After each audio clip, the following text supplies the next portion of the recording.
По 15 години пауза, култната летна сцена во Штипскиот дом на млади го враќа стариот сјај.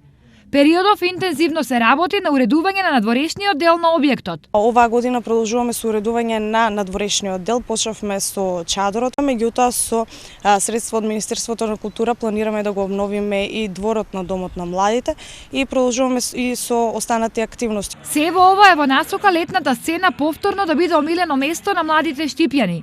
А за старата навика да се врати, Домот на млади ќе понуди богата програма. Поддршка на фестивалот Макфест, имено на 2 и 3 јуни ќе имаме афтер парти на целиот Макфест фестивал. Ќе имаме и театарски представи од нашето драмско аматерско студио.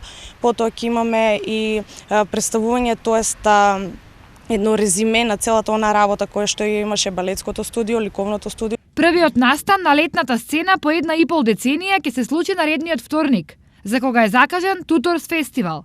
Први на сцената ќе настапат No End со нивниот веќе познат репертоар, за веднаш потоа да настапи Илија Кикиритков, кој што ќе го промовира неговиот албум на англиски јазик. Него ќе го придружува оркестар од 8 лица. Потоа на фестивалот ќе ги погледнеме добро познатите Игор Џамбазов и Гуру Харе и по нив, значи фестивалот ќе го затвори Неша Галија. Сите заинтересирани за фестивалот, влезници во предпродажба може да набават во просториите на Домот на млади.